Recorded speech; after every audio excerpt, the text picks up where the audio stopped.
നമസ്തേ. നല്ല മനുഷ്യരുടെ ക്ഷമ തീർന്നു കഴിഞ്ഞാൽ എന്ത് സംഭവിക്കും? പല ആളുകളും എപ്പോഴും ഓടിച്ചെന്ന് കയറുന്നത് നല്ല മനുഷ്യരിലേക്കായിരിക്കും. അല്ലെങ്കിൽ അവൻ പാവമാണ്, പ്രതികരിക്കില്ല, അവൻ പതറിപ്പോകുമെന്ന് തോന്നുന്നതായിട്ടുള്ള വ്യക്തികളിലേക്കായിരിക്കും എപ്പോഴും ആക്രമണങ്ങൾ ഉണ്ടാകുന്നത്. നല്ല മനുഷ്യനാണ് എപ്പോഴും സഫർ ചെയ്യേണ്ടി വരുന്നത്. ഇപ്പം നമ്മൾ ജീസസ് ക്രൈസ്റ്റിൻ്റെ കാര്യത്തിലേക്ക് നോക്കുന്ന സമയത്ത് വളരെ നല്ലൊരു മനുഷ്യനായിരുന്നു. പക്ഷേ അദ്ദേഹത്തിന് അവസാനം എന്ത് സംഭവിച്ചു? നിരപരാധിയായിരുന്നിട്ടും അദ്ദേഹത്തിന് കുരിശിലേറ്റപ്പെടേണ്ട വന്നു എന്നുള്ളതാണ്. അതിനെ മറ്റു കാര്യങ്ങളിലേക്ക് ഞാൻ പോകുന്നില്ല. നിങ്ങളുടെ ജീവിതത്തിലും നിങ്ങൾ സഫർ ചെയ്യുന്നുണ്ടെങ്കിൽ നിങ്ങൾക്കും ഒരു ക്രൈസ്റ്റ് എനർജി ഉണ്ട് എന്നുള്ളതാണ്. നിങ്ങളൊരു നല്ല മനുഷ്യനാണ് എന്നുള്ളതാണ്. നിങ്ങളുടെ പ്യുവറായിട്ടുള്ള ഒരു ഓറയാണ് എന്നുള്ളതാണ്. പക്ഷെ നല്ല പ്രകാശമുള്ള ബൾബിൻ്റെ അടുത്തേക്കാണ് ഒരുപാട് ഈയാമ്പാറ്റകൾ വന്നെടുക്കുന്നത് എന്നുള്ളതാണ്. അപ്പോൾ നമ്മുടെ ജീവിതത്തിൽ നല്ലവനായിരുന്നിട്ടും അല്ലെങ്കിൽ നല്ല മനുഷ്യൻ്റെ ക്ഷമ തീർന്നു കഴിഞ്ഞാൽ എന്താണ് അവിടെ സംഭവിക്കുന്നത് എന്നുള്ളതാണ് ഈ വീഡിയോയിൽ ചുരുക്കി പറയാനായിട്ട് ആഗ്രഹിക്കുന്നത്.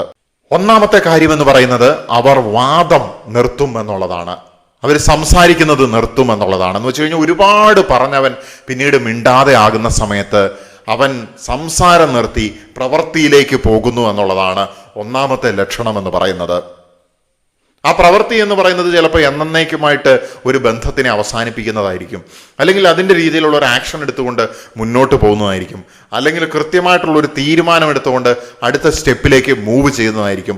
അങ്ങനെ ഏത് രീതിയിലും സംഭവിക്കാം വ്യക്തികളുടെയും സാഹചര്യത്തിൻ്റെയും അടിസ്ഥാനത്തിൽ. നെക്സ്റ്റ് ഈസ് അബൌട്ട് അവർ ആളുകളെ തിരുത്താൻ ശ്രമിക്കുന്നത് നിർത്തും എന്നുള്ളതാണ്. കാരണം ആളുകൾ ചില സമയത്ത് ചില എനർജി ലെവലിൽ കുടുങ്ങിക്കഴിഞ്ഞിട്ടുണ്ടെങ്കിൽ ആർക്കും അവരെ തിരുത്താനായിട്ട് സാധിക്കില്ല. ബിക്കോസ് അവരെ സംബന്ധിച്ച് ആ ഡിമിനിഷ്ഡ് ആയിട്ടുള്ള കോൺഷ്യസ്നെസ്സിൽ അവർ മുന്നോട്ട് പോയിക്കൊണ്ടിരിക്കുകയാണ്. ആര് പറഞ്ഞിട്ടുണ്ടെങ്കിലും അവർ കേൾക്കില്ല, അവർക്കൊരു വ്യത്യാസവും ഉണ്ടാവില്ല, എന്തൊക്കെ പറഞ്ഞിട്ട് ഒരു കാര്യവുമില്ല. സോ ഈ കാര്യം ഒരുപാട് ക്ഷമയുള്ള നല്ല മനുഷ്യൻ തിരിച്ചറിയുന്ന സമയത്ത് ഈ തിരുത്താനുള്ള അയാളുടെ ആ ഒരു സ്വഭാവം അവിടെ പതിയെ അങ്ങ് നിർത്തുമെന്നുള്ളതാണ്. അവർ ചിലപ്പം രക്ഷിക്കാൻ വേണ്ടിയായിരിക്കും അങ്ങനെ തിരുത്താൻ ശ്രമിച്ചത്, പക്ഷെ അവരെ പോലും വിട്ടുകളഞ്ഞുകൊണ്ട് ഇവർ മുന്നോട്ട് പോകുമെന്നുള്ളതാണ്. അടുത്തതായിട്ടുള്ള കാര്യം എന്ന് പറയുന്നത് മുൻപ് ഒരുപാട് സഹിച്ചുകൊണ്ടിരുന്നു, ഇതുവരെ സഹിച്ച കാര്യങ്ങൾ ഇനി സഹിക്കുവാനായിട്ട് സാധിക്കില്ല എന്ന് വെച്ച് കഴിഞ്ഞിട്ടുണ്ടെങ്കിൽ കൃത്യമായിട്ടുള്ള അതിർവരമ്പ് ബൗണ്ടറി വെച്ചു അസേർട്ടീവായിട്ട് മാറി. യെസ് പറയുന്നിടത്ത് യെസ്സും നോ പറയുന്നിടത്ത് നോയും അഗ്രഷനോ പാസിവിറ്റിയോ ഇല്ലാതെ പറയാനായിട്ട് സാധിക്കുകയും ചെയ്യുകയാണ്. കൃത്യമായിട്ടുള്ള ബൗണ്ടറി വരച്ചു എന്നുള്ളതാണ് അവരുടെ ജീവിതത്തിൽ. ആരൊക്കെ എവിടം വരെ വരണം, എവിടെ നിൽക്കണം എന്നുള്ളതിനെ പ്രതി. നല്ല മനുഷ്യരുടെ വിടപറച്ചിൽ പലപ്പോഴും നിശബ്ദമായിട്ടാണ്. അവരകന്നു പോകും, പക്ഷെ ആരോടും പറയില്ല എന്നുള്ളതാണ്. ഒത്തിരി ഒച്ചപ്പാടുകൾ ഉണ്ടാക്കിയിട്ടല്ല അവർ പോകുന്നത്.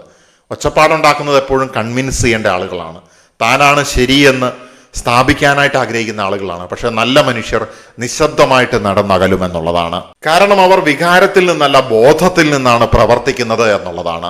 സ്നേഹം തുടരും, പക്ഷെ അന്ധമായിട്ടുള്ള സഹനം അവസാനിപ്പിക്കും. ഇത്തരത്തിലുള്ള നല്ല മനുഷ്യരെ സംബന്ധിച്ചിടത്തോളം അവർ ആരോടും പ്രതികാരം ചെയ്യില്ല, പക്ഷെ അവരെ കിട്ടാനുള്ള ആക്സസ് ഒഴിവാക്കുമെന്നുള്ളതാണ്. അത് കട്ട് ചെയ്യുമെന്നുള്ളതാണ്. അവരെ പിന്നീട് കോണ്ടാക്ട് ചെയ്യാൻ സാധിക്കില്ല. അവരുടേതായിട്ടുള്ള ലോകത്തേക്ക്, അവരുടേതായിട്ടുള്ള ജീവിതത്തിലേക്ക് തിരിയുമെന്നുള്ളതാണ്. അവരുടെ സമയം, ഊർജം, വിശ്വാസം അതൊന്നും പിന്നീട് പഴയ അവസ്ഥയിലേക്ക് തിരിച്ചു കിട്ടില്ല എന്നുള്ളതാണ്. അവർ സ്വന്തം ജീവിതത്തിലേക്ക് ശ്രദ്ധ കേന്ദ്രീകരിക്കും. മറ്റുള്ളവരെ ചുമന്നു നടന്ന ആളുകൾ സ്വന്തം ജീവിതത്തിലേക്ക് ഫോക്കസ് ചെയ്യാനായിട്ട് തുടങ്ങുമെന്നുള്ളതാണ്. അതുകൊണ്ട് ഞാൻ പറയുകയാണ്, നല്ല മനുഷ്യരുടെ ക്ഷമ തീർന്നിട്ടുണ്ടെങ്കിൽ അവർ ഒരിക്കലും അപകടകാരികളായിട്ട് മാറുകയില്ല.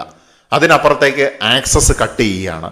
അങ്ങനെ ഉണ്ടാകുന്ന സമയത്ത് ആ നഷ്ടം തന്നെയാണ് ഏറ്റവും വലിയ നഷ്ടം.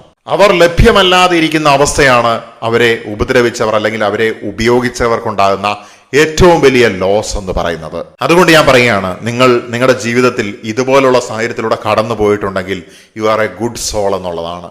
ഒരുപാട് ക്ഷമിച്ചത് കൊണ്ടാണ് നിങ്ങൾ ഇപ്പോഴുള്ള അവസ്ഥയിലേക്ക് എത്തിയിരിക്കുന്നത്. നിങ്ങൾക്ക് മറ്റുള്ളവരോട് പുറത്തു കൊടുക്കാൻ സാധിക്കുന്നത് കൊണ്ട് തന്നെ നിങ്ങളുടെ ജീവിതത്തിന് നിങ്ങൾക്ക് തീർച്ചയായിട്ടും ടെമ്പററി വീഴ്ചകൾ ഉണ്ടായാലും അൾട്ടിമേറ്റ് ആയിട്ട് ഉയർത്തിക്കൊണ്ടുവരാനായിട്ട് സാധിക്കുമെന്നുള്ളതാണ്. അതുതന്നെയാണ് നമ്മൾ ഈ ലോകത്തിന് കൊടുക്കുന്ന മറുപടി എന്നുള്ളതിനപ്പുറത്തേക്ക് നമ്മുടെ ആത്മാവിനോട് കാണിക്കുന്ന നീതി എന്ന് പറഞ്ഞുകൊണ്ട് തുടരുവാൻ വേണ്ടി തന്നെ നിർത്തുകയാണ്. നമസ്തേ.